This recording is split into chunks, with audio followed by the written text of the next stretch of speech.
Berdasarkan data dari Unit Pelaksanaan Teknis Daerah Perlindungan Perempuan Wan Anak Dinas Pemberdayaan Perempuan Wan Anak Banjarmasin, tercatat sebanyak 90 kasus kekerasan terjadi terhadap bebinian wan kekanakan di Banjarmasin sepanjang Januari hingga Juni 2025. Faktor utama penyebab kekerasan ini adalah masalah ekonomi, rendahnya pendidikan, serta krisis moral, baik dari segi agama maupun lingkungan keluarga.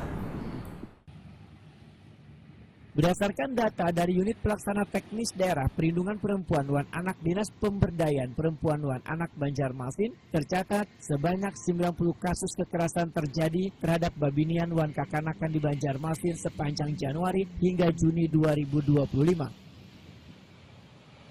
Kepala UPTD PPA Banjarmasin Susan Wetakuni Prima TV tengah hari Jumat 4 Juli 2025 membedakan jenis kekerasan yang terjadi terhadap babinian wan kakanakan didominasi kekerasan seksual wan psikis. Kekerasan psikis terhadap babinian mencapai 27 kasus, sedangkan kekerasan seksual sebanyak 3 kasus. Untuk anak lelaki terdapat 11 kasus kekerasan seksual, wan anak babinian tercatat 11 kasus kekerasan seksual, serta 7 kasus kekerasan psikis. Faktor utama penyebab kekerasan ini adalah masalah ekonomi, rendahnya pendidikan, serta krisis moral baik dari segi agama maupun lingkungan keluarga. Susan menambahkan, tren kasus kekerasan pada 2025 meningkat signifikan dibandingkan tahun sebelumnya yang hanya mencatat sekitar 180 kasus sepanjang tahun 2024.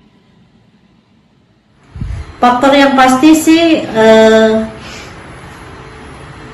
faktor ekonomi, kemudian faktor pendidikan. Contoh, misalkan kayak kekerasan seksual yang terjadi ini kan. Kenapa juga dikatakan faktor ekonomi?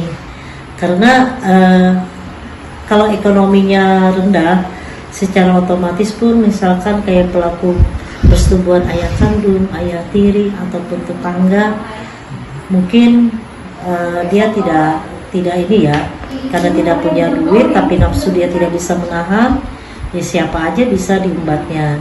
Kemudian faktor pendidikan, kalau dia memang dia punya pendidikan, dia akan berpikir tidak mungkin dia mengembat anaknya, dia melakukan kepada anak tirinya ataupun siapapun.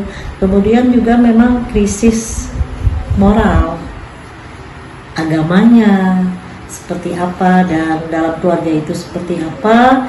Biasanya memang peran keluarga lah yang paling penting di dalam satu permasalahan yang terjadi, seperti itu. Jumlah kasus kekerasan terhadap babinian wan kakanakan di Banjarmasin di bulan Januari sebanyak 25 kasus, Februari 24 kasus, Maret 3 kasus, April 12 kasus, Mei 13 kasus, dan Juni 13 kasus. Korban terdiri dari 34 babinian, 30 anak lelaki, dan 20 anak babinian.